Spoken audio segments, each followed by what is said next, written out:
Everyone has heard of postpartum depression and maybe even postpartum anxiety, but postpartum rage is a symptom that can be a component of either of those or a standalone experience that doesn't get enough attention. In this episode, I interviewed Dr. Alice Pickering, perinatal mental health clinical psychologist, all about postpartum rage. We discuss what it is, how it presents, factors that can contribute to it from a mental, emotional, as well as physiological perspective, as well as the management ideas for treatment. Both Dr. Alice and I also share our own personal experiences with postpartum rage, and our goal here is to help shed some light on one of the shadow sides of motherhood, to normalize the experience and help provide some ways that you can get some help. Here we go. Welcome to Healthy as a Mother, the podcast for becoming and being a mother, with your co-hosts, Dr. Leah Gordon and Dr. Morgan McDermott, two naturopathic doctors who get it. Each week, we teach you how to be the healthiest mother you can be, from fertility and preconception to pregnancy and birth prep, through postpartum and throughout motherhood, empowering you with the natural health guidance and education you're not getting elsewhere, so you can confidently navigate the broken system at large. The real, the raw, the untalked about. And remember, this information is not intended to diagnose, treat, or manage any disease. Always consult with your doctor before making any changes. The metabolic needs of pregnancy, postpartum healing, and making breast milk require more minerals than in other times of your life, and staying truly deeply hydrated during these times is very important.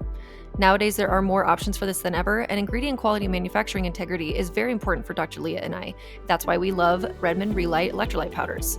Mined in the USA, Relight contains Redmond's ancient unrefined sea salt with 60 plus trace minerals in addition to the appropriate proportions and forms of calcium, potassium, chloride, and magnesium that pregnant and breastfeeding moms need. Pregnancy demands a huge increase in blood volume and synthesis of an entire new baby, and that requires, you guessed it, minerals. This is the perfect blend to be sipping on during your labor or to have mixed into your bedside water bottle during breastfeeding.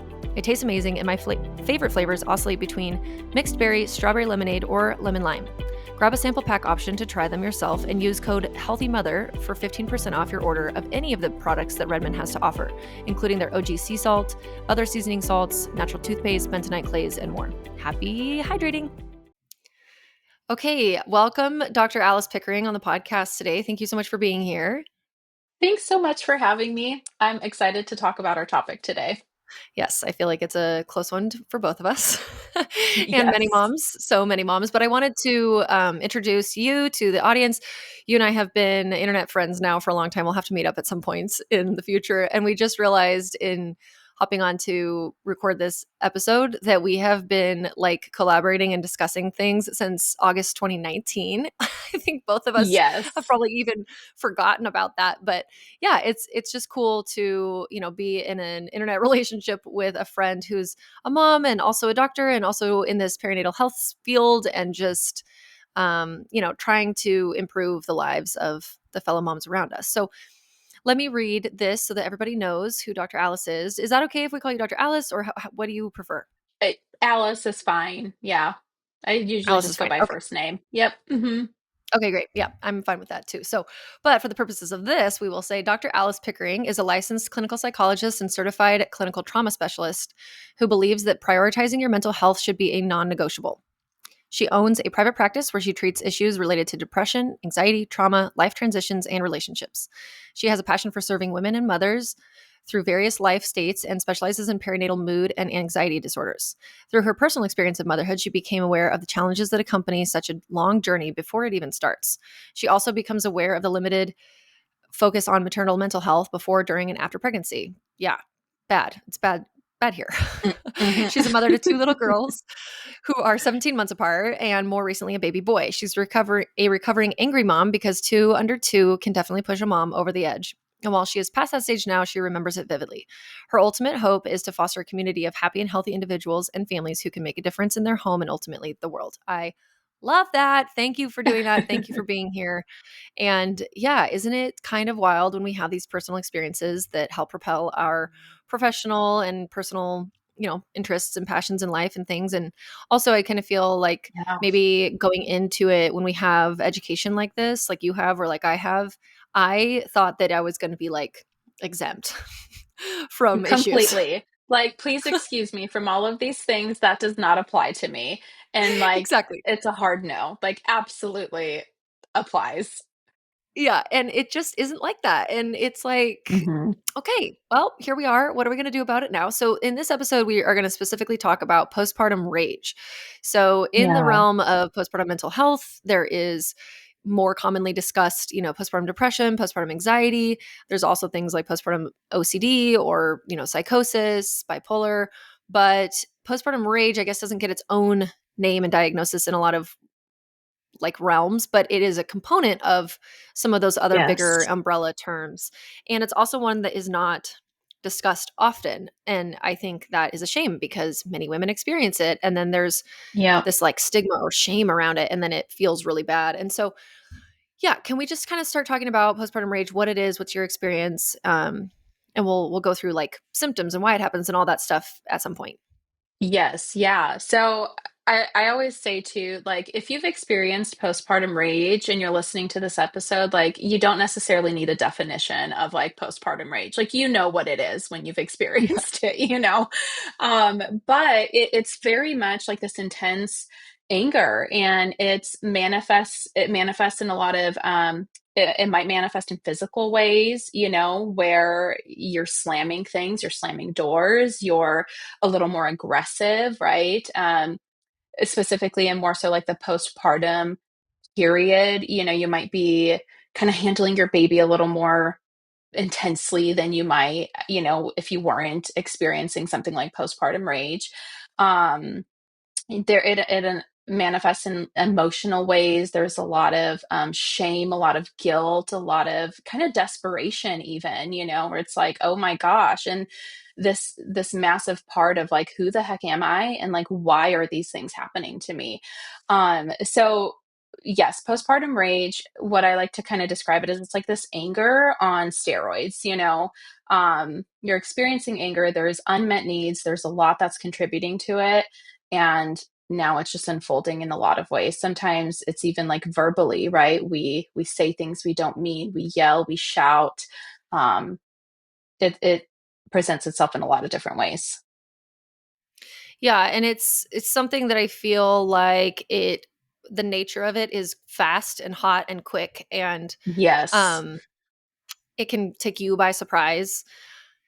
And it can be really like you might think that it would be people would be prone if they had anger issues or irritability, tendency towards irritability prior, but it does not have to be that way. You could just be a pretty cool, No. calm, even person. And then now, with the combination of all the factors happening, postpartum sleep depression and hormone changes, etc., you are experiencing Yes. these flashes, yeah, of white hot anger and rage. And it's like a impulse, like it's a much more difficult impulse to control. It's not like this slow rolling like I'm mad. It is Right. rage is a different thing. Yes, you go like from 0 to 100, it feels like in a matter of seconds, right? And Mhm. once you're there, it's so hard to like come back down from that. It's not till like that moment has kind of passed that you're then like, "Oh my gosh, what just happened?" Right? Like your prefrontal cortex is finally like, "Okay, yeah, I'm back online now. Like, let's like figure this out. What went on?" Right? But like in that moment, your amygdala is like, "Nope, like you're under threat, like this is a big deal, your life is in danger, uh freak out," right? And so there's just so much that is happening. And when I talk about postpartum rage too, and kind of when I share about it, if a mom comes to see me for therapy, I talk a lot about the biopsychosocial model, and I don't know if that's something you're familiar with, but in the realm of psychology, right, it's like there is a lot of contributing factors that come to play, and it's kind of pinpointing like, okay, what are the contributing factors for you, right? And like in your situation and the things that you're experiencing, what are some of these things that are contributing to this rage experience? And we do want to get ahead of it, right? Because gosh, like in hindsight, when I think back to my personal experiences with rage, I just like my only thing is like, gosh, I wish I would have gotten help sooner. Like, why did I think that I could just figure it out? Or like, and I think that also speaks to just the shame behind it, right? That like, if you experience these things, you're a bad mom, it's your fault, you know, all of these things. But back to the biopsychosocial model, there's just a lot of elements, right? You have the biology piece of it, your hormones, sleep deprivation, you know, just so much that's happening during this time that's gonna, you know, increase your odds of experiencing something like postpartum rage. Then you have the social element of it, right? Just lack of community, lack of support, lack of resources all around. Feeling so stretched thin, all like that's going to contribute to that experience as well. And also this image of like what it means to be a good mom, that like social element of like, if you don't do X, Y, and Z, you fail as a mom, right? And so we're all trying to kind of live up to this unrealistic standard of this good mom or like perfect mom that just doesn't exist. It's like you've got to find what that means for you and what that looks like for you. And then on the psychology side of things, it's a lot of things, like anxiety and depression that might be contributing to it, past trauma, current trauma. And also, one thing that I focus on the psychology side is mindset and just the things that we're telling ourselves, because so often we have this propensity to put ourselves down, to sit in the shame, to feel like we're horrible people, to talk and speak negatively about ourselves without even the awareness that we're actually doing that. And so just bringing that to the surface too, of like, how can we approach this with a little more compassion and be a little kinder to ourselves as we're navigating this experience that is rage.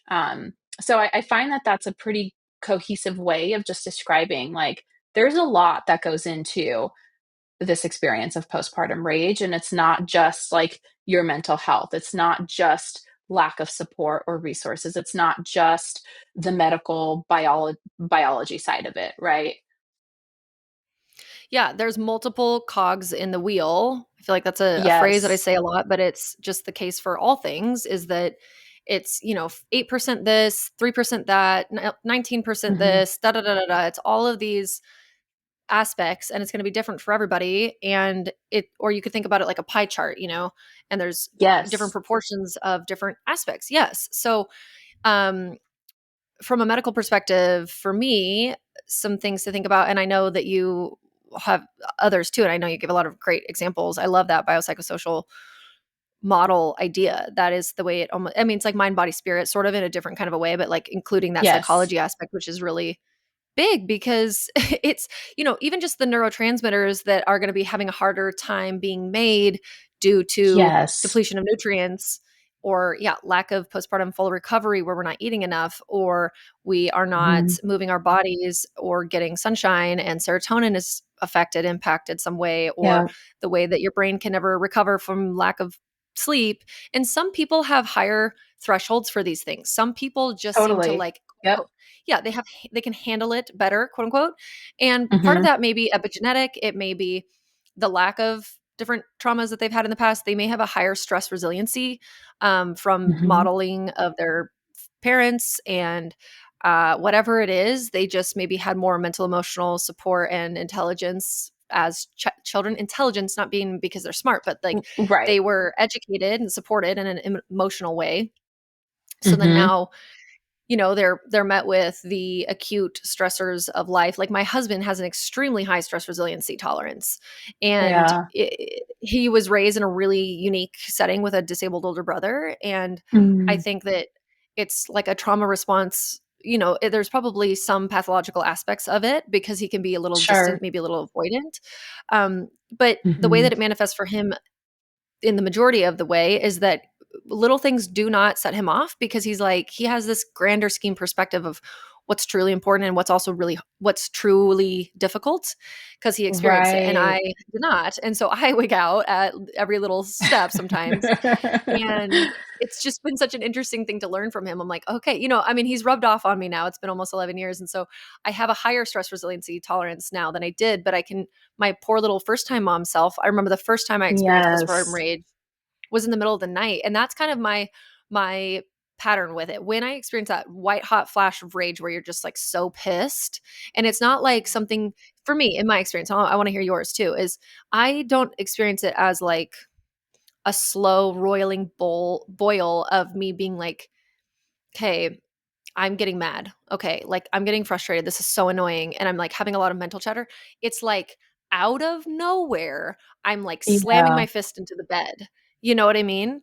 or like screaming Yes. into a pillow or something out of nowhere. And it's almost like the behavior happens before my brain can even catch up to what's happening. And I've had Yep. that to some extent with three of the postpartums of my four postpartums. Um, in varying degrees. Like with one of them, it maybe only happened 2 times or something. But with my first, it Sure. happened a lot. And then just now with this most recent postpartum, it happened a lot in revolving around sleep, of not being able to sleep and just feeling so annoyed and so pissed off. I also feel like when you're in that kind of different so consciousness state of coming out of sleeping, Yes. woken, whatever it is, you are like a little bit more, yeah, in that amygdala. Your Totally. prefrontal cortex is not on as much.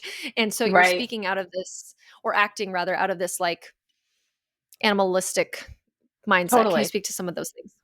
Yes, yeah. And so with what you're sharing too, right? If you think about like sleep, and you're sleeping, you're sound asleep, and suddenly maybe you hear your baby crying and it's like the screeching yelp, and suddenly you're just like startled awake, right? Your body, right? Your sympathetic nervous system is just like on. It's just like shot on. It doesn't have time to think, right? Of like, oh, okay, like let's assess this. Like, is something actually wrong? Like, I know my baby's safe in their crib or wherever in their room, right? It's just like this primal instinct of like, boom, you're on. And that, I think we all respond differently to that kind of sympathetic, like surge, so to speak, right? It's like, there's that like fight, fight, or flee response, and oftentimes, you can see it like, okay, I just want to like run away. I don't want to deal with this. I want to like just run and hide. I don't care about this. Or it's like you said, that like fight response of like, okay, something is just like, this is pissing me off, and I'm gonna like punch the bed or like scream into the pillow. And it's because your sympathetic nervous system is just immediately activated, right? Like you go from 0 to 100 because it's your physiology that's kicking in at that point. And it's really hard to fight against physiology. And in those situations too, it's just recognizing, like, getting to that space where you can be outside of that moment to realize, like, okay, like I've got some work to do here outside of this experience. And then to be able to better equip myself, right? And that's when you go and change some of those things. You figure out some sleep stuff. You figure out, okay, like let's tag team this with partner so I'm not like handling it alone, right? Or you find some ways to cope through that. Um, but oftentimes it's that sympathetic nervous system response. And for some of us, it is just more intense and more elevated. And a lot of that um, is contributed through just like past experiences, some trauma experiences too, where your sympathetic nervous system is just in a higher state, right? Like we've got to regulate that sympathetic nervous system so that we don't continue to go into these experiences from a psychological standpoint. I know for me, when I experienced my rage, so for you, it sounds like it was like more immediate, like that sympathetic response. You're just like in the middle of the night, you're woken up, you're just like, what the fudge? Like, what is going on? Yeah. You need a minute to like gather yourself, but your body's just like, no, danger, like immediate, like you've disrupted my sleep. What is going on? For me, it was more so related to just like the demands, like the demands and the overstimulation. And it was really prevalent for me. So I had my second, it was 2020, it was COVID. She was born in July of 2020. All of like the shenanigans of everything that was going on around that time. But I was fine for a while. It wasn't until she was closer to like a year old. And my oldest at the time then was like 2.5.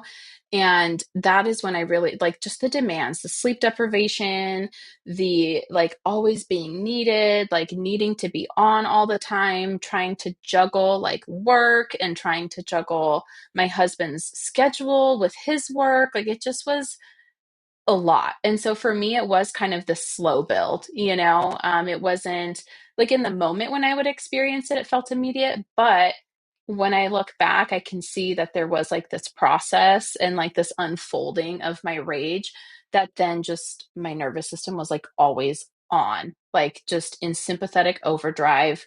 And it was like, okay, like now I'm here. I've got to just like figure out how to get out of this space? It's like your thresholds of bullshit tolerance. Yes, were yes, dropping. Like they were yes, getting eroded by, totally. a Yes. 1 year old and a 2.5 year old and COVID and husband work and your own work and all of it. Like it just, it's, yeah, sometimes it is slower to develop in that kind of a way. And I love that you brought up that it wasn't until you were about a year postpartum, because I think that people think this happens like on day 5 of having a newborn or something. And often Right. it's, yeah, it's not until a couple of months usually that like postpartum depression and anxiety would manifest. They can earlier, but Mm, typically you're like trying to then sort out, is this like a little bit of baby blues from just hormone drop, or is it true mhm. postpartum mental health? But it doesn't just like stop in that immediate area. It can go up for a couple of years. Um Yes. and then usually sometimes people are then having more children, and it can kind of stack and be complicated, because we were never meant to raise Yes. children in even two parent couples. Like it wasn't, that Right. is not what humans have done throughout history. We have No. always been in community where there were older or different, aunts, uncles, friends, grandparents, etc., to help bear the load of this. And Mhm. it's crazy making trying to do it in a society where there's just two people, because it's not enough, simply it's just not enough. But then also it's usually just one. It's usually just Yes. mom. And Yes. and then if there are multiple kids, it's like, how do you do that? And then yeah, now most women have to work to some level or capacity because of economic needs. And so they're Yeah. trying to have literally multiple jobs, multiple 40-hour a week, although parenting is much more than 40 hours a week. So it's just like, duh, of course. And so, but still, Mhm. like you said, there's that leave it to beaver perfect mom kind of ideology I think we all grew up with. That's like, nope, I've never gotten Yeah. mad at my kid ever. I've never felt that way. No, I just love it. This fills me up. I love every single second and Mhm. moment. And it's like, one of my, and I think you do a really good job about this on social media too. It's like, obviously we love being moms. It's our whole world and it's our whole Totally. professional life and world too. Like it's everything. It's the most amazing thing. And it is hard as shit. It is so Yes. hard. And Like, I don't try to yes. sugarcoat it. I'm like, no, there is Yep. nothing harder than this. Medical school was cake, cake, like Literally, compared, yes. Like, I'm like over here like and it, grad school, right? I'm like, grad school, like what was that? Like so yeah, easy compared to this, you nothing. It know? was nothing. Yes, Mhm. because like you said, the demands that just never stop, the lack of being able to have a breather, the overstimulation, like all of it is really tough to continually keep ourselves regulated while we're trying to also teach our kids to Yeah. stay regulated and do all these different things. So it's like we understand why it's happening. And so it's sad to me when women do feel, I mean, I feel it though too. I still like when I would Yeah. experience those moments, feel intense shame about my reaction and that I was bad. I was wrong. I shouldn't have done that. I shouldn't have yelled. I shouldn't have slammed the Yeah. door. I shouldn't have punched the pillow. Like that was crazy. That was out of control. That was psychotic behavior. Like I'm a psychopath. Like what, whatever the things we are that we Yeah. can tell Well, see, that's ourselves. like and then, like, that mental health side of it, right? Or, like, that mindset side of it, of, like, what you're telling yourself then in the aftermath of that. I would actually argue that, like, you punching a pillow is, like, a relatively appropriate response, you know? Like, Yeah. "Hey, this is gonna just give me Good, a thanks. moment to, like, regulate." But really, right? Like, do you wanna do that every single time? No, probably not, right? You wanna find other ways to cope with that, but, like, in that moment, like, punching a pillow is better than like losing your mind on your partner or on your child, right? Like, so in that sense, like True. give yourself some credit. Like punching a pillow, not the worst thing that you could have done in that moment, you know? Probably pretty Well, adaptive and with actually. okay, well, good. There's a book, I don't, maybe you've read it. It's called The Dance of Anger. I actually have not read it. I've wanted to read it. I have not actually. No. Okay, Who maybe we I don't should even think start a I've book heard club or of it. something. Okay, Seriously. it's, Yeah. yeah, I will put it in the show notes, even though I can't recommend it because I haven't read it. But The Dance of Anger, I've heard really good things about it, and in specifics, how it pertains to women's expression of anger, because we are sort of taught that it is not something women do, and that it is Correct. like Yep. masculine or scary. So there's all of Yes. that It's too. not a feminine feature, right? Like, Yes, yes, it's looked down upon, like, heaven forbid you experience this emotion, you know? And oftentimes, yeah, you hide it, and the fact is, like, you're human, you're gonna experience a range of emotion. You're not just because you're, like, a female doesn't, you know, automatically, like, get you out of that. exactly. And that there is more harm caused by pent up emotions that are not expressed healthfully because we Mhm. can also be unhealthy in our expressions of anger where we are damaging our relationships with our people around us Yes. or scaring them, traumatizing them, etc., or physically hurting people, of course, emotionally Yes. hurting them or physically hurting them, which are not safe and healthy, and we need to Mhm. be going to therapy if we need to Totally. if we need help Yes. like that. I love therapy so much, and I know you have really awesome resources for that, which we will also put in the show note, but you have a whole practice called Postpartum Link, and you have also Mhm. like all these really cool courses about anger and just recovery and mental health in motherhood, which is we need so much more of that. I Yeah. wanted to mention though really quick this idea of a friend told me this a long time ago, and I don't know if this is actually like a tenet in psychology, so you can correct me if I'm wrong, but something about the Yeah. idea that like anger is or one of the things that can elicit anger as an emotion is threats to our basic needs. Like if we feel like we're not getting our Mhm. needs met, there can be this element of anger Mhm. with it. And that partially that can be why it is manifested around sleep so much because it's like, go to sleep. Like, I have to Yes. sleep. Like, I literally have to sleep. You have to go to sleep. If you don't go to sleep, I can't go to sleep. I'm like, what am I going to do? Like, Totally. I can't go one more night of not sleeping. I'm going to die. Like, you feel like you're going to die. It's Yes. like literally that threat of Yeah, it's your that threat to basic your sympathetic nervous system, right? Like, your whole autonomic nervous system is like, yes. yeah, this is a threat, you know? But you have to and oftentimes what I describe too is so much of modern stressors today are like psychological threats. It's not so much like actual physical threats. I'm not saying that like doesn't exist, right? But Right. you're not like being attacked by a bear, you know, and you have to like decipher that, like, yes, my child right now who's crying and needing me, like my body feels like this is a threat, but rationally I obviously know that they are not, right?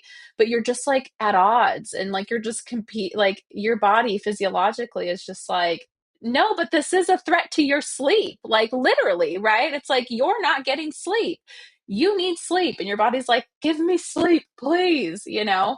So Well, and it's often like, imagine a crying baby. It's not just like that they're awake mhm. and they're happy and they're cute and they're looking at you smiling and stuff. It's like they're crying and it can Yes. feel usually and that can feel so um there's so many things to do with that because if you were Yeah. maybe somebody who was parented in a way that you weren't allowed to have emotions and cry as a Yes. child and you Yep. think that crying is, kind of a weakness or you need to just like tough it up buttercup. Obviously, that is not appropriate for a newborn to have any kind of realm of understanding of that. It's literally Right. their only way to communicate is to cry. Totally. And so that in and of itself can be very triggering for somebody. But then also, even if that isn't really part of your picture, like for me, I'm not bothered by crying. In that kind of a way, I was allowed to cry. I cried a lot. I still cry a lot, I feel like. Yes. Um, Yep.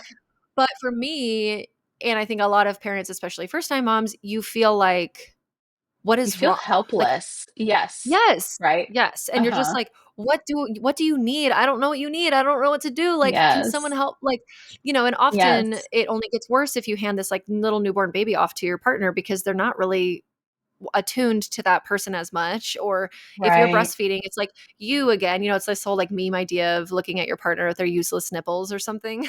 Yes. Sleeping. And it can feel Yes. just like constant. There's no break. And also, just every part of you instinctually, your whole body and brain and soul wants this baby to be happy and have all their needs met. And Mhm. you love them, but you also have needs. And it can be really difficult to get them all met. So I think this all goes into all of the different kinds of postpartum mental health, but specifically with that Yes. rage element and how it can manifest in these moments of everything just stop, like just shut up and stop so I Yes. can think Yes. clearly for 2 seconds. Like Yes. I am not experiencing postpartum rage at any point now. I did in the very beginning with this new fourth baby because she had a breathing complication that made her sleep and feeding Yeah. so complicated and hard, and it was just constant, never ended. It was like for months, for the first 4 or 5 months, it was just really, really Yeah. intense. You were in So I would it. Yeah. yeah, I was in it and I experienced it in the middle of the night often, when I just felt like this is so stupid. Like, why can I not sleep? But shoot, what was I going to say? Oh, but now I can feel, I think, normal levels of just like anger. There's a difference, but where I'm like, Yes. when there's multiple kids in your space, even if there's one kid in your space, but just that constant sort of, I know this isn't really like part of our topic, but just the constant demand, like you mentioned, like that is, And the overstimulation, I would have never considered myself like a sensory Right. type sensitive person. And I don't even think you have to be for this to be, everybody has a limit and a threshold. Totally. And sometimes it can just feel so exhausting to me and so frustrating that I can't have like one full, complete thought in motherhood. Like, Yes. I just want to be able to have the end of that thought and then not forget it immediately because I was interrupted again, you know? Yes. Um, Yep. and oh my gosh, I mean, my cognitive like need is really high in that realm, and I really prioritize that. And so right now, that's something I'm getting frustrated with the ages of my kids. It's like someone's always asking me a question or demanding something or telling me a story, and it's like, Yes. how Yes. They're like, how do just I chill." Yes. yes, everybody just like get distracted by something for 5 minutes so I can finish this thought. So Let's take a quick break to hear a word from our sponsors. stress management can come from multiple different angles, including exercise, proper diet, and restful sleep. But did you know you can also support your stress response using herbs like ashwagandha, shatavari, rhodiola, milky oats, and holy basil? These adaptogenic herbs are the ones found in Needed's stress support product, which has become one of my absolute favorite supplements I take. It's safe to take while trying to conceive and while nursing, and at any point in your motherhood besides during your pregnancy. These herbs are commonly used in traditional Chinese medicine and Ayurvedic medicine to support cortisol's response to daily life and to promote restful sleep. Go to thisisneeded.com and use code HEALTHYMOTHER for 20% off. Again, go to thisisneeded.com and save 20% with the code HEALTHYMOTHER. Okay, back to the show. I wanted to talk about some of the other reasons why it happens, or maybe like some more of the medical things to look into if you're experiencing this. So I wanted to mention thyroid health, anemia, some of these things that can Mhm. happen postpartum that can go under the radar, and um, you may not have anything actually biochemically going on, and you still may Yeah. experience these symptoms. But just know that it is common too to experience some issues with your thyroid or with your iron stores postpartum that may be contributing negatively to your experience and make you more Totally. susceptible to these postpartum mental health disorders. So, with the Yep. thyroid specifically, many women have subclinical hypothyroidism. Usually, it's low thyroid function. Um, and it can be a common thing to happen during pregnancy as well. So we always need to be monitoring that. I think even just a base level, TSH, free T3, free T4, and then total T3 and total T4 should be done at some point in your pregnancy blood work, even if you've never had a history of thyroid issues. If you have had a thyroid history, we obviously need to monitor it more and more robustly. And then in postpartum, which this almost never happens, like you must Yeah. ask your provider. They're not going to do it for you.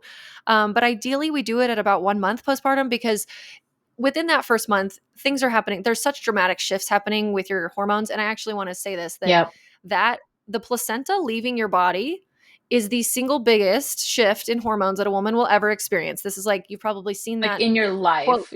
in your Yes. whole life. Like, it is Yes. huge. It is so significant. And if you are lactating, if you're going into the breastfeeding state of hormonal picture, you are flip flopping now. Like during your pregnancy, you've had high progesterone, high estrogen, and Right. not no, but I mean, very low prolactin. Now, this baby comes out of your body. It completely flips. Estrogen and progesterone are suppressed, and prolactin's going high. And it's just like, Yes. it can feel horrible. It can feel wonky and weird and not good. So, I mean, just that in and of itself obviously is going to create some weaknesses in our thresholds. But with the thyroid, as all of that other hormonal cascade is adjusting itself, plus stress, plus lack of sleep, plus all these things, it can put a lot of stress on our thyroid. It can also be the thing to tip you into autoimmune thyroid problems if you have that predisposition. If it's in your family history, you have an Mhm. epigenetic predisposition, whatever it is, now you have this situation where whether your birth was great or not, it's still an acute stressor on your body. And Yep. then the way that you immediately recover from that. So, but let's pretend a situation where a woman has a very traumatic birth and then a very unsupported postpartum. This happens all the time, right? Mhm. This could just be the perfect storm to trigger now an autoimmune something of any kind. But now let's just go on this thyroid example because we're here. Now you're having some thyroid symptoms, but maybe first you have a hyperthyroid storm Mm, or a mhm. hyperthyroid. So it's called like thyroiditis, where your body has too much thyroid hormone and it's starting to make you feel very anxious. You're having like a racing heart rate, even when you're at rest or you're Yeah. trying to sleep. You feel anxious in your body. You feel jittery. You're having looser stools. You're losing more weight than you should. Maybe you're feeling hot and sweaty. There's Mhm. lots of different hyperthyroid symptoms that we should all be aware of, but we need to check and make sure that the thyroid is managing this adjustment postpartum well. And so someone on your team, and if it's not going to be your OB or your midwife, sorry, you're going to have to take this into your own hands and reach out to Yeah. somebody or maybe And go to one of those unfortunately, I think a independent lot of moms labs. do, right? When I have a mom who comes in for therapy and she's experiencing rage or, very elevated just anger symptoms, I always, like, off the bat recommend, like, "Hey, if you haven't had blood work done recently Yes. or anytime over the last, like, month or 2, like, please go get labs drawn, go get blood work, check your thyroid, just check all the things," like, start there and see if there's any kind of underlying factors that might be contributing to this experience, right? And I do think it's always great to start with some of that medical side thing. Unfortunately, I do end up with moms who are like, no, like I've done all the things and like I've gone to like a functional medicine doctor, or they're like I've gone like even beyond my OB who just did like a standard panel. And it's like things are checking out okay, and so then it's like, okay, like Mhm. let's look at mineral depletion and like what's going on there. Yes. And I know you can speak to so much of that too, but I do think it's so good and it's just important to at least get like a thyroid panel like you were saying, or start Yes, with and some blood work to see what is going on. yes, absolutely, and I just wanted to finish up that thought of hyperthyroidism autoimmune is called Graves, and that Yeah. is, also extremely undiagnosed in the postpartum population. So let's just pretend though Hmm. you've ruled this out. It's not your thyroid. Okay, now let's also rule out you not step by step. I think we should just do this all together. But if you've had any kind of like subclinical anemias happening or low ferritin or something, Yeah. if that has continued, or maybe if you had a lot of bleeding postpartum, that can absolutely contribute to feelings of anxiety and Hmm. depression is being anemic. Um, your body just your stress resiliency is going to be lower when we're not having good Hmm. oxygenation to the brain and to our tissues, and we're not going to recover as well and bounce back, quote unquote. But I don't mean that bounce back in like a you're like slim and trim kind of way. I mean like literally you're not going to be able to just feel good in your body if you are Right. struggling just to get oxygen to your tissues. So we need to rule out those things. If you wanted to go further into nutrient deficiency testing, you could do that. It's not common. And it's also like, Hmm. it's not that I don't think it's relevant, but I just think in the very short, immediate postpartum time, I don't think it's that relevant. I think we need to give ourselves a little Yeah. bit of time. And then now, if we're at Yes. 1 year postpartum, we're still having symptoms, maybe we look into that kind of testing. Would you agree? Totally. Yes. Yeah. And I think the thing Okay, too great. is it can feel really overwhelming of like, where the heck do I even begin? Because there are Yes. so many different routes and avenues that you can take. And I just say, like, pick one thing, like, just start with one thing, and like, you don't have to do all the things all at once. Like, start with one thing. And oftentimes what I do find where people start is either kind of like that mental health side of things, which I think is great because we need so much emotional support and just like validation of like, no, you're not crazy, like you are not alone. And just like that relief of like, oh my gosh, okay, like I'm unburdened by this like shame here of like, oh my gosh, I've been carrying the weight of this and now I can let it go because I disclosed what I've been experiencing. And then I also see oftentimes like the lab side of things of like getting blood work done, making sure labs look okay in that avenue. And I think those are great places to start.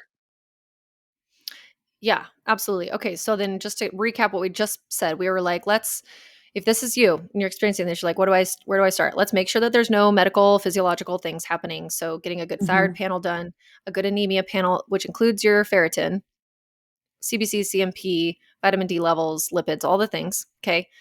Then we're also now looking into how much is the sleep deprivation aspect contributing to your situation? Yes. How much is your lack of support or not suboptimal support happening? Is that Mhm. something that's contributing? Nutritional deficiencies. So like we may not actually test right now, but what could we be doing? We need to be really prioritizing postpartum nutrition. So I say for at least the first month postpartum, we're eating 4 full meals a day. And I don't mean 3 meals and a big snack. I mean four full meals plus 2 snacks. So it's a lot of food. And the way to do this is to prep while you are pregnant. You can freeze a lot of meals, Yes. freeze even like crock pot ready vegetables that are chopped up that are raw that you're going to cook later, or have a meal train with friends and family that live close by, or they can even contribute to money to like DoorDash type funds, whatever it is. But it is a huge deal. And if you think Mhm. that you're going to cook with a newborn, you're just wrong. It's not going to happen. And you must have a plan. You must have a plan for this because it's such a Yes. such an important way to support yourself. So, and continue your prenatal supplementation. So, continue your Mhm. omega 3s that you were on. Continue your prenatal that you were on. If you were on choline, great, continue it.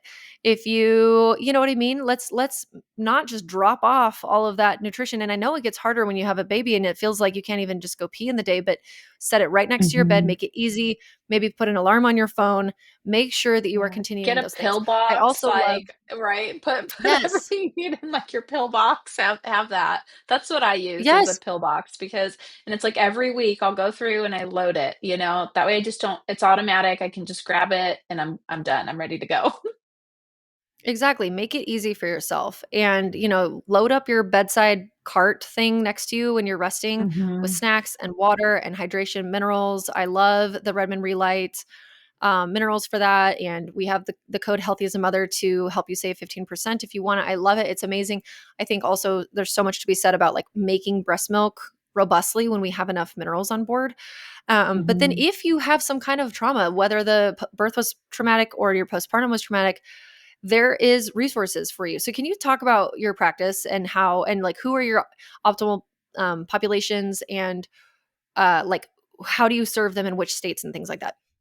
Yeah, yeah. So I have the states listed on my website. There's multiple, and so I don't remember all of them off the top Okay. of my head, but it's a majority of the U.S. And every year, I feel like new states are being added uh, to the to the list. And so with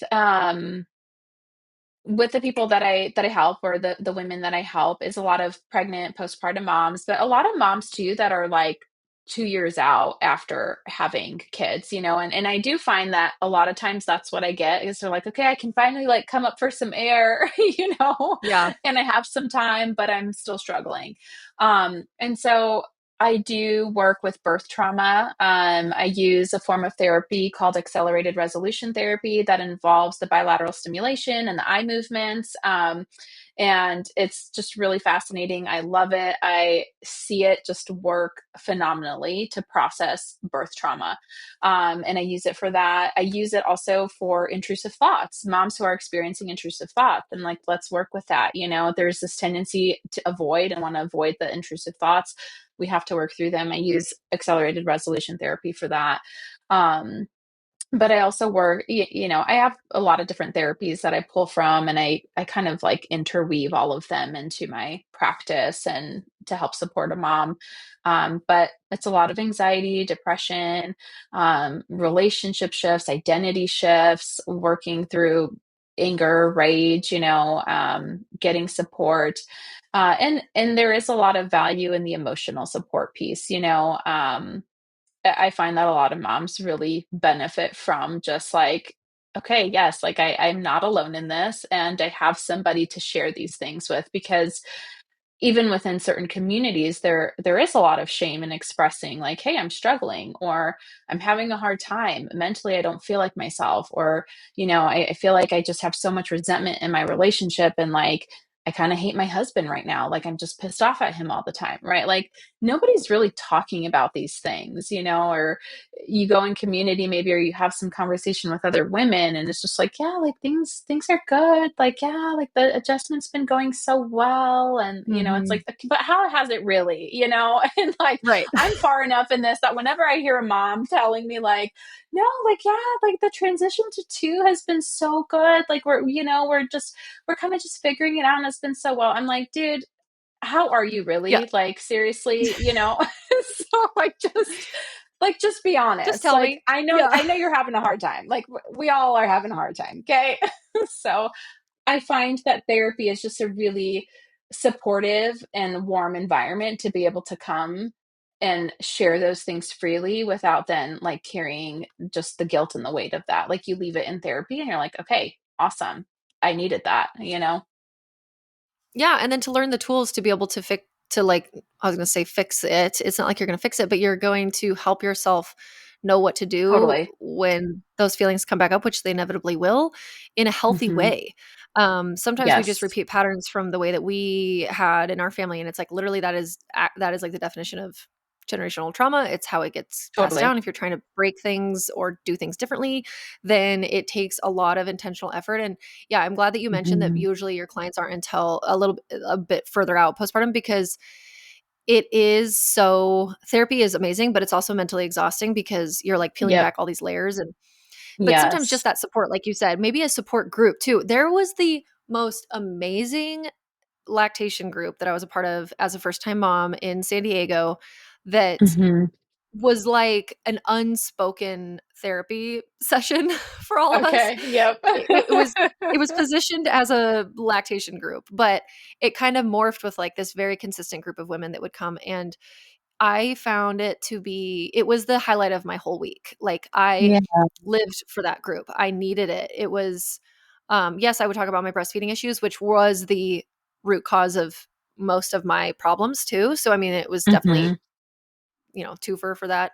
But just women coming in community and gathering and being able to have that space without even like you were saying with all the technical amazing therapy tools of helping to resolve specifics like the trauma and stuff, just to be able to Yep. say out loud the way you feel and hear that other people feel that way, that is Yeah. women are attuned to that. We need that is Yes. literally what Yes. we have we're so used to that and we don't have it anymore, and it's like of course Yeah. there's so much issue happening. We are such communal beings and we Totally. need to be able Like, we to thrive in like relationship? yes.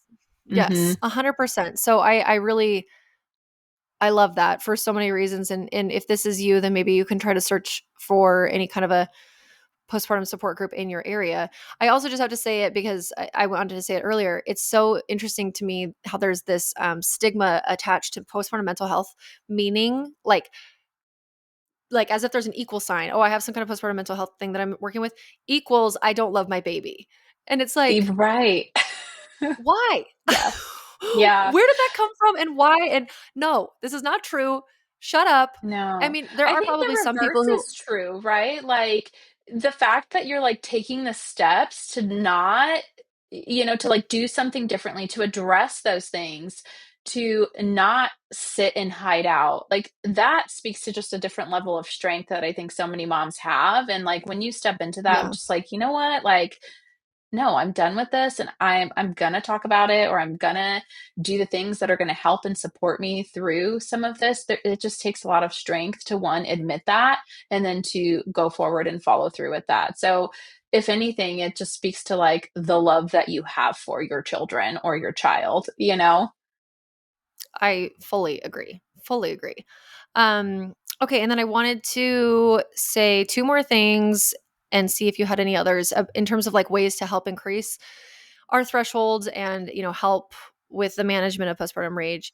One, homeopathy. So homeopathy is a field of medicine that is very hard to understand. I totally get it. Naturopathic medical doctors like myself use it all the time, and it is amazing. It's safe in pregnancy. It's safe for 1 day old newborns. It's safe for breastfeeding. The worst thing that can happen is that nothing happens. It just doesn't work. But it can be really, really awesome for mood related issues. And like you were mentioning, I thought of this because you were mentioning the classic picture of feeling really resentful towards a husband and just feeling like I hate him. I Yeah. don't want to be around him. Like that indifference. And one of the top remedies for postpartum mood and mental health issues is a remedy that's called sepia, SEPIA. Um, and that is exactly a sepia woman. A sepia woman is like, just wants to like run away and like leave Hmm. everything and is really particularly resentful to other husbands. They feel a lot better when they're in the sunshine. Like their symptoms are ameliorated in the sunshine. They also feel a lot better when they exercise. And so there are little particular symptom pictures like that for various remedies. And it is worth it to work with a homeopath, somebody like her at her homeopathy. I'm going to put her information in the show notes too, so you can check out that because it's better to have somebody who's like really really well trained to choose your remedy, but you can also just go online and like read some blogs. I don't know if you have any experience with homeopathy. I feel like it is So a small I've field, right? used, yes, it is. So I've used sepia in the past, more so as it related to my menstrual cycle. And Yes, when that like too. leading up to my menstrual cycle or my period, I did experience, and I feel like this is a whole nother topic, but it ties into rage. I did experience a lot of, it's like PMS, but on steroids. And I know there's like PMDD and all of that stuff too, right? But Yes. leading up to my period, that is when I would also experience a lot of like my rage. And so I did use sepia in support to support through that. So Great. Did yeah. you notice any help with that? What's that? Did you notice any like I did. helpfulness Yeah. with it? I wouldn't say it was like dramatic by any means, but I feel like it supported, like, it just helped Right. to not feel as intense. Like it took some of the sting away, so to speak. Another one that I used too was arnica. So that was like a different one that I used as well. So would use both of those, but that was just my personal experience with that. No, and I love that. And it's okay, it's like we have to remember if there's multiple cogs in the wheel of causation of these different mental health manifestations, then there will be multiple cogs in the wheel of the treatment approach. Like you can't just Right. say, "Oh, I'm going to take a high dose omega-3 and everything's going to be okay." It's like, "No, no, no. We need to do a couple of different Totally. approaches here so that we attack it from all angles because like you said with the biopsychosocial model, there's so many factors that are playing into this." So, one Hmm. last thing I wanted to say is that something that really helped me this time around, and this is not going to be like checkbox treatment for postpartum rage, but I think so I don't know, it's just a different spin. And I don't know why I wouldn't have thought of this in my other postpartums, but with this time, I really, really noticed that despite the difficulty of having a baby with a breathing issue, which then caused feeding and sleeping issues significantly, Hmm. I if I could prioritize joy in my day, Yeah. I could handle it all just a little bit better. So I created a Yes. note in my phone of things that bring me joy. Literally, that's the title of it. Things that bring me joy. And I just started listing Yeah. off like sometimes Like a it would be things like gratitude practice, right? yes, yes, and Yes. but it would be, like, actionable things I would do. Like, if I could physically Yes. find the time in the Okay. day to to prioritize, like, a hot Hmm. bath, love it, makes me so happy, or Yes. reading my Okay. book makes me so happy, or going on a walk, like, something I had to do or not had to, but I really, really strove, and my husband was in full support of this, which I loved so much because he was like, "What do you need to do today to, like, get through?" Basically, and Yeah. I would just like pick one thing. Like I would either go on the walk for 20 minutes or take a 20-minute bath or read for Yes. 20 minutes or whatever. It doesn't take a ton of time, but I really, really made that an absolute priority. Okay, when in the day am I going to do this thing that will fill me just enough so I Yeah. can like not bottom out? Because I was really Right. on the verge of bottoming out this time for a It's couple that of those weeks. self-care piece, right? Of like, Yes. yes, you do need some of that self-care. Like you do need that time to yourself. You do need a moment to like replenish, to walk away, to like potentially remove yourself from the situation for a bit so that you can, right, like fill your cup. And I say this Mhm. is something I say often too, is like moms are great at pouring from an empty cup. Like we do it all the freaking time. Like we have no reserves left and somehow we still show up for our children, for our family, for all the things, right? And like that's okay for a hot minute, but you cannot sustain that. That it's just not sustainable long term. You do need a break. You do need to do some of those things that bring you joy or that connect you to just parts of yourself that maybe are unfamiliar, for a bit because you're in the thick of mothering. I just think that those things are so, so helpful. And for me personally, I can relate to like just the walk, right? Of like, yeah, at some Mm. point in the day, I have to like go out for a walk. Like I just need to go and I need to do it alone. I don't want anybody with me. I'm not bringing the dog. I don't care. Like I am just me by myself. I'm going to do that. And so it's carving out those small pockets of like self-care, or those moments. One thing too that I want to add as well, is oftentimes I think we sometimes just don't listen to our body's cues, I think sometimes we like push through those. Um, but if there's anything that I would encourage, at least when it comes to like rage, is to just listen to your body's cues, because oftentimes like your body's telling you what you need. You then have to listen to it, right? And one of the things that I see often when it comes to sleep is like this tendency then to like, okay, like baby's down. It's like, oh, they're gonna wake up again in like 2 hours anyway. So I'm gonna like sit and like watch this show, or you like binge on the couch and you're like, okay, like, yes, but like go to bed. Like your body needs sleep. Like get yourself to sleep. Even if it's those 2 hours and your baby might wake up, right? Like get yourself to bed. Like you don't need to sit and watch the TV show. It's okay. The priority here is getting rest. And so I just see that coming up often too, of like our tendency to like continue to like push our body beyond its limits. And I think it's important to just acknowledge that like, no, like let's tune into what our bodies actually need and then give ourselves the opportunity to meet those needs.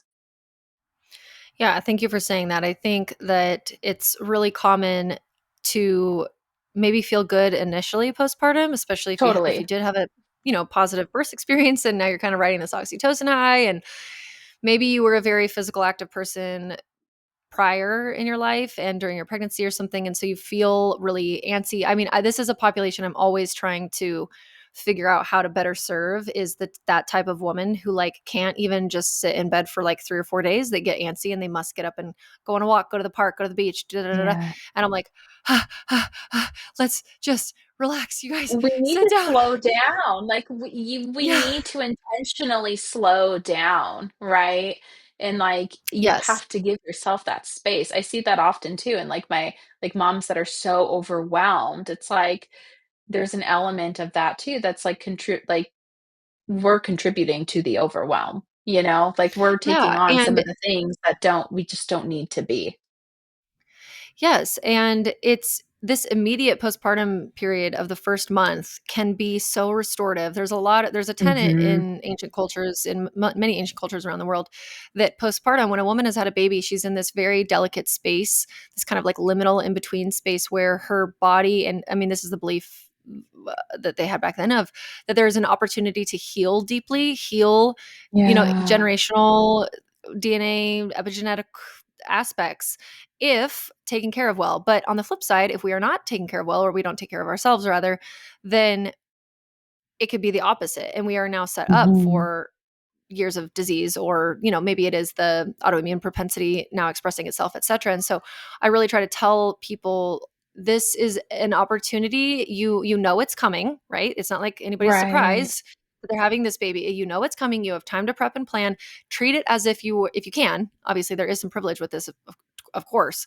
Treat it, if you can Right. though, like you're having a major like hip surgery or something, or a knee replacement. No one would ever expect somebody recovering from a big physical event like that to just like get up and bounce back and like, well, yep, yep, Right. whatever it is. And it's Yes. like, no, you just take this one precious time, especially when it's your first child. It'll Yeah. never ever be the same when you have more children again. It's infinitely harder to maintain that, like, if it's just the minimum midwife 5-5-5 equation, which is like 5 days Right. in the bed, 5 days on the bed, and 5 days around the bed. Even just that is so hard for American women to listen to and then Yeah. stay compliant with, when we look at traditional cultures all around the world who had very, very healthy, robust postpartum women and low mental health issues were staying in bed, completely taken care of by other people for 40 Right. days. That would be unthinkable to an Like, American how woman, do not we just in get it. that? Like, where yes, I'm like, "Yes, please." Like, how do we get more of that, right? I think often in the US, what I see is applauded, and I've seen it personally too, is you have the mom who, and I'm involved in a church community and everything too, but you have moms who are like bringing their 1-week-old baby to church. I'm like, what are you doing? Why are you I here? know. Like, why are you not at home right now? And you see the people around, oh my goodness, like you look so great. I cannot believe you just pushed out this baby. Oh my goodness, like good for you for getting out of the house so fast. Like, and I'm over here like inside just like screaming where I'm like, no, like, I no, know. she needs to be at home. Why are you not at home? Like, what are you doing? Just have people come to you if you want the people, but like, you don't need to be going out and like, I don't know. I just No, think and it speaks to a lot of that, like, it's applauded in so many ways, right? Like, oh, you did bounce back. Oh, look at you. You had a baby and it was no big deal, right? Like, oh, you can't let this baby change your life. It just there's just so many messages around that I'm like, I f I no, fully just agree, and no. it's the same thing when people are like, "Well, I'm working out as my life," and they have a 4-day-old in the bassinet while they're lifting weights. I have seen Right. that. I have seen that in the, like, CrossFit type community where people are Yeah. I'm thinking of, like, one particular I think she was, like, a professional, and I mean, I understand it can be probably very hard when that is your day in and day out, but her baby was literally 3 days old and she was squatting at the gym, and I'm just like, this is not an issue of like what makes you and I think the argument would be, well, this is what fills my mental emotional cup. And it's like, okay, Right. this is to the detriment of your body. And your chance of things like pelvic organ prolapse are going to be much higher if you do not obey the Rest and get general mhm. anatomical physiological facts that are going on with your body right now. Like you can I'm sorry, like, if pick any other way, I'm sure there's any something else that will help you feel mental emotionally happy. This is not it right Totally. now, and we do really need to stop glorifying that because it's dangerous, it's unsafe, Mhm. it's not the goal, it's not something that's cute or cool or impressive, it's actually really sad, and I I don't agree. yeah, I'm just like, you're contributing really negatively to new moms all over the place, making them think that like this is what's the cool thing to do. The cool thing to do is plan it so that you can literally sit in your bed for as long as possible and rest and soak up your baby Yes. and just like enjoy this one very small, very short period of time in your life. Because I find that those women who Yeah. really don't do that, who don't prioritize it because maybe they feel good, they crash and burn at 3 or 4 months postpartum. Totally. Yep. And it's like, what did you think was gonna happen? You thought you were gonna ride your adrenaline and your oxytocin for the rest of time? Like, you never allowed yourself to Right. recover, and now you can't because you don't have a sleepy newborn who sleeps 20 hours a day anymore. Now you have, Yes. like, Yep. a full baby that's going through a sleep regression, and it's like, maybe you're going back to Totally. work or you're starting to pump for them or something, and there's these more complicated factors when if we could have taken our immediate that first couple of weeks at least, Yeah. I mean, at least a month, that's still 10 days less than what the cultural norm around the world for humans would be. If we're Right. thinking 40 days, 1 month would be 10 days less still, and we cannot get women to even do it for that 555, which is 15 days. We can't even get them to do Yeah. it for 15 days. It's like, oh my gosh, I don't know. It's a really, frustrating thing. I mean, I know there are gonna be women who don't do it. They bounce back, into their way. They go back to their lives and they feel great and they Mhm. never have a burnout. It's like, okay, cool, great. That's great. You're the minority though. Like that is not Yes. what's happening Yes. for the majority of people. And so we Right. can't be thinking that that's the goal. That's not the goal. The goal would be to rest and recover and eat and enjoy so that we don't set ourselves up for these low thresholds and things like postpartum mental health and the way that that relates to postpartum anger. So thank you Yes. so Yep. much, Dr. Alice, for coming on and sharing your wisdom with us, your experience, and all of your helpful tips as well. And I'm going to put all of those ways that people can find and contact you in the show notes so that they can continue to reach out and, get additional help they need or even just inspiration. Your Instagram account is really helpful as well. And just like, informative, educational, all the things. So thank you for your time. I really appreciate you coming on. Thank you. Thanks so much for having me. I appreciated it. There is a lot of education out there for pregnancy and birth, and thank goodness for it. But what about postpartum? Many parents feel blindsided by how dynamic and intense the first few weeks with a newborn can be, and I've created a course to change that. Introducing the Immediate Postpartum series. In this 11-video course, I teach you and your partner about all of the different types of decisions that need to be made right after your baby is born, the ways that your body and your baby's body will be changing rapidly over those first several days and weeks, how to recover from birth, whether it's a vaginal or cesarean delivery, how to establish breastfeeding, it's basically a breastfeeding 101 course, and the nuances of stool changes, diaper tricks, newborn sleep, placenta options, mindset, circumcision, and more, so that you and your partner know what to expect and can feel prepared and confident in what is normal and what is not, and get back to enjoying your new baby. Click the link in the show notes to start prepping now. Thanks for listening to this episode of the Healthy as a Mother podcast. In order for others to hear this information, please leave a review with Apple Podcasts, subscribe, and send to a friend who could benefit from this content. We're so excited to share more on becoming and being a mother next time. And please remember that the ideas and views of this podcast are for informational purposes only and are not intended to serve as a substitute for medical care of any kind, including the diagnosis or treatment of any illness or disease. Consult with your provider before integrating this information into your own care plan. And remember, a healthier future starts now, and it starts with you.